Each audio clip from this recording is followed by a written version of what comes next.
So in this video, what we're going to do is apply those rules for drawing Lewis dot structures.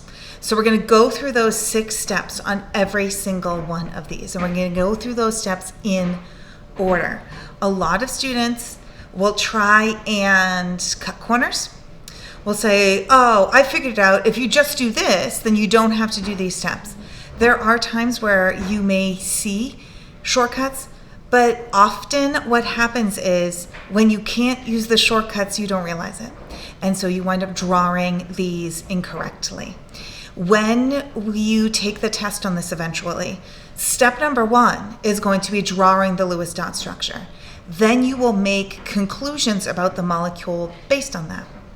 If your Lewis dot structure is incorrect, every conclusion you make about that molecule, whether it's polar or nonpolar, what type of intermolecular forces there are, does it exhibit resonance, how many sigma and pi bonds there are, what is the shape of that molecule, all of those may be wrong. It's really important that we get this drawing Lewis dot structures correct. So remember, the first step is to count the total number of valence electrons. The first molecule we have is CCl4. We'll do naming of molecules at the end of this chapter, but this molecule is called carbon tetrachloride, tetra for 4. So there is carbon. Carbon has 4 valence electrons. There are 4 chlorine, and each chlorine has 7 valence electrons in it. So total number of valence electrons, 4 times 7 is 28, plus 4 is 32. If you get that part wrong, the rest of the problem isn't going to work. So be sure to use your periodic table and feel free to use a calculator to add those up. So now we pick a central atom. Picking a central atom is easy for this one. It's carbon. And there are 4 chlorines coming off of it. So at right angles, I draw my 4 chlorines. Now, I add up the number of electrons used. Each bond counts for 2 electrons used. I make 4 bonds. So I've used 8 electrons, which means I have 24 electrons left over. That's step 3. Step 4 is to put lone pairs, electrons, around the non-central atoms to fill their octet.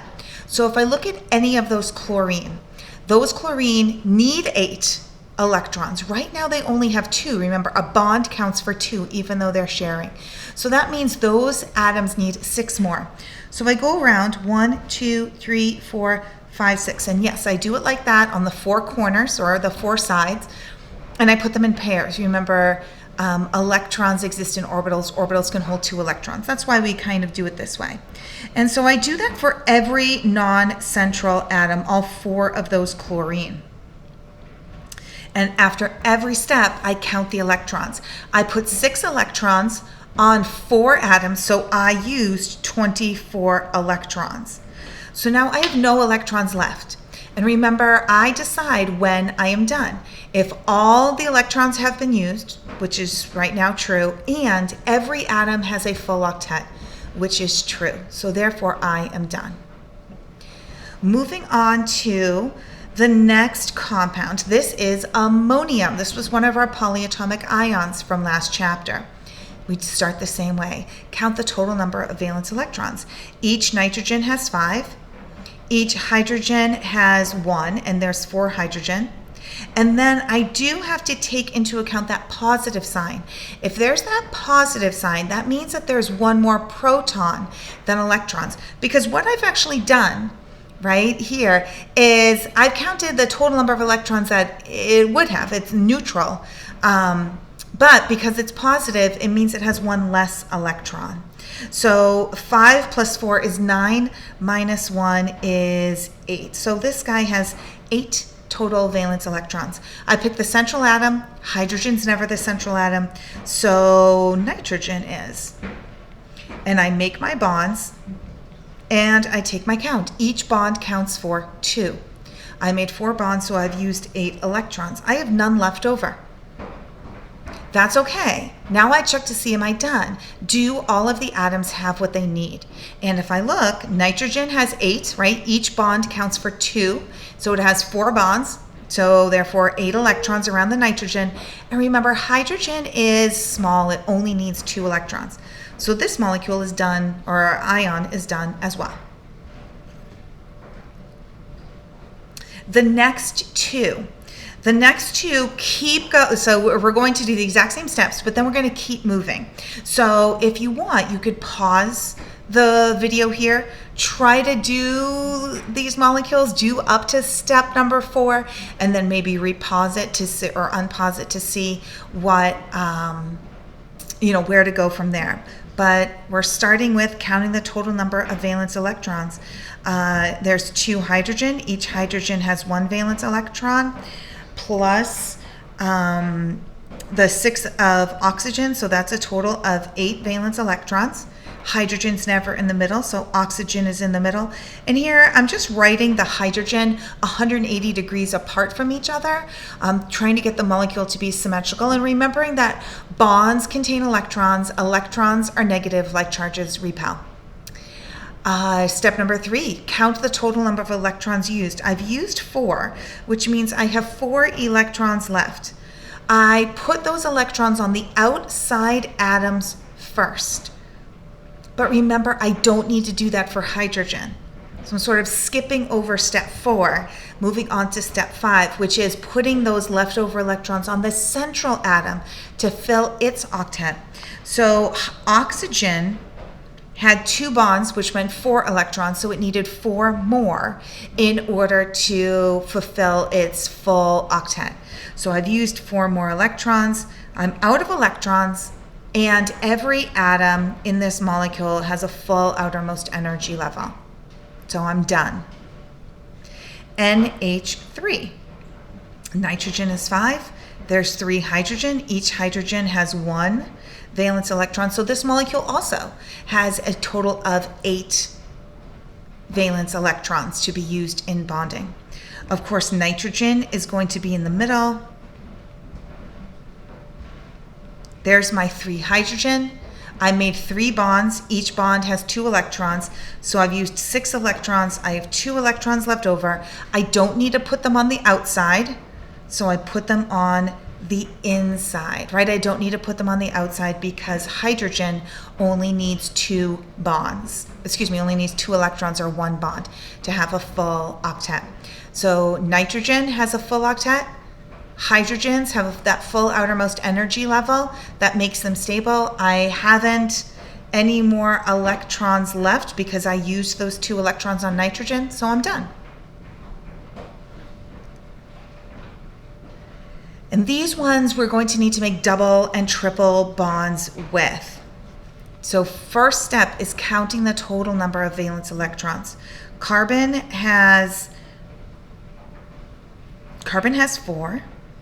Each oxygen has 6.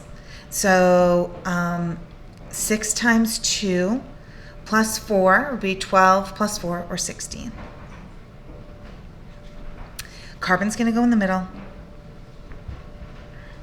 I just used 4. 16 minus 4 is 12 electrons left. I put those on the outside first. So this is step number 4. I fill the octet of the outside atoms. So now I have 0 left, but I'm not done because that central carbon doesn't have a full octet. So this can't be the Lewis dot structure for carbon dioxide. This would be an unstable molecule. If I had some leftover electrons, I could put them on the central atom, but I don't. So what I do is, as we said in the notes, I reassign them. And I'm just going to draw this again, but if you have an eraser, you could also erase. Instead of these 2 electrons, when I draw them as a lone pair, that means they're only orbiting the oxygen. But what I'm going to do is reassign those to be a bond now, so that this carbon will have now a double bond with this oxygen. If I look at, did oxygen change the number of electrons orbiting it? No, it changed how they're orbiting it. It has 4 lone pairs, but then it has 2 bonds. 2 bonds have 4 electrons. So my oxygen didn't lose any electrons, but it looks like my carbon, instead of having right? Instead of having just 2 bonds, now has 3 bonds. So instead of having just 4 electrons, now it has 6. So it's good, but it needs to have 8. So what happens is another pair of electrons gets reassigned. So I have a double bond on the other, between the other oxygen and carbon as well. Now, if I look at this molecule, I didn't add any electrons. All I did was reassign. I had to erase or get rid of these electrons from the lone pairs and made them into bonds. But still, every atom has a full octet, full outermost energy level. HCN, let's see what happens with HCN. Hydrogen has 1, carbon has 4, and nitrogen has 5 valence electrons, so for a total of 10 valence electrons. Carbon's going to be in the middle, nitrogen on one side, hydrogen on the other. I used 4 electrons, so I have 6 electrons left over. I put those electrons on the outside atoms first. So I need to put those 6 around that nitrogen. None around the hydrogen, because hydrogen only needs 1 bond or 2 electrons to be stable. And now I'm at this crossroads. I've used up all my electrons, but again, carbon still does not have a full octet. So when I come to this situation, what do? I reassign 2, in this case I'm going to need to do it twice, because carbon right now only has, or before the reassigning, carbon only has 2 bonds or 4 electrons. It needs 8. So it needs 2 more bonds. So now there is a triple bond between carbon and nitrogen. I didn't have any lone pairs around hydrogen, so I can't make an additional bond with hydrogen. Nitrogen still has this lone pair right there. And so count again, how many electrons are in this molecule as written? Well, there's 4 bonds. 4 bonds, each bond has 2 electrons. So there's 8 electrons used in the bonds, plus the 2 in the lone pair on nitrogen, means that yes, I still am using 10 electrons and only 10 electrons. Students sometimes get overzealous with making double bonds. They forget to erase the lone pairs. So at the end, they wind up with molecules with way more electrons than they started out with. Remember, this number, the total number of valence electrons that you start with, must be the number of electrons that are represented in my Lewis dot structure.